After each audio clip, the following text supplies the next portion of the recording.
এই ধরনের কালো ডিসপ্লেগুলো আমরা কিভাবে ঠিক করব সেটা আমি দেখাচ্ছি। এই যে দেখুন ডিসপ্লেটা ভালো আছে কিন্তু লাইট নেই। ডিসপ্লে লাইট নেই। তো আমি পেছনের যে কভারটা আছে এটাকে খুলে পেছনের দিকে একটা যেকোনো লাইট ধরলাম। এই যে দেখুন গ্রাফিক ঠিক আছে। গ্রাফিক ঠিক আছে কিন্তু আলো নেই। এই যে দেখুন সবকিছু দেখা যাচ্ছে। সবকিছু দেখা যাচ্ছে, লেখাগুলো সব দেখা যাচ্ছে, ছবি দেখা যাচ্ছে কিন্তু ডিসপ্লে লাইট নেই। এই ধরনের ডিসপ্লে লাইটগুলো আমরা কিভাবে নিয়ে আসবো সেটা আমি দেখাচ্ছি আপনাদেরকে।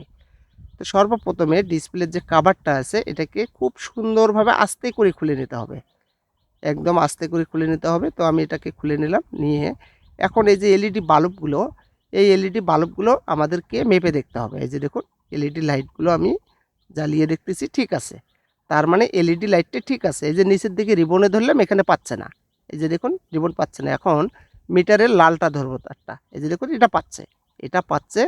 তার মানে কালো লাইনটা পাচ্ছে না। এই যে এটা মিটারের কালোটা লাইনটা পাচ্ছে না। তার মানে একটা লাইন ফলস। এই যে দেখুন নালটা ঠিক আছে কিন্তু কালোটা পাচ্ছে না। আমরা এই লাইনটা এখান থেকে টেনে দেব। তো আমি একটা চিকন তারের সাহায্যে এখানে একটা জাম্পার করে নেব। তো আস্তে করে এখানে সোল্ডারিং করে দিতে হবে। বাল্বটা যেন গলে না যায় সেই দিকে খেয়াল রাখতে হবে। আস্তে করে ধরতে হবে। আস্তে, আস্তে এই যে দেখুন করে নিলাম। এরপরে এই তারটার নিচের দিকে ডান পাশেরটা লাগিয়ে দিতে হবে। এই যে দেখুন আমি লাগিয়ে দিচ্ছি এখানে। তো এখানে ঝালাই করে নিচ্ছি ঠিকঠাকভাবে। লুজ কালেকশন যেন না হয়। আমি লাগিয়ে নিলাম এখানে। এই যে দেখুন লাগিয়ে নিলাম। তো একটা তার হয়ে গেল, বাকি তারটাও লাগাইতে হবে। কারণ একটা দিলেই জ্বলতো, বাম পাশেরটা দিলেই জ্বলতো। কিন্তু আমি দুটাই করে নিচ্ছি কারণ পরবর্তী স্টেপে যদি ওটাও ছিঁড়ে যায় সেক্ষেত্রে ডাবল করে দিচ্ছি আমি। এই যে দেখুন বাল্বের এপাশের লাইন থেকে আরেকটা তার টানতে হবে। এই দেখুন এখান থেকে আমি একটা তার টেনে নিচ্ছি, হয়ে গেল। এখন এই তারটাও এখানে লাগিয়ে দিতে হবে। যে বাকি একটা লাইন থাকলো ওখানের মধ্যে লাগিয়ে দিতে হবে। এই যে দেখুন এখানে দুটো লাইন, আগে তো একটা লাগিয়ে নিছি, পরেরটাতে আমরা লাগিয়ে নেব।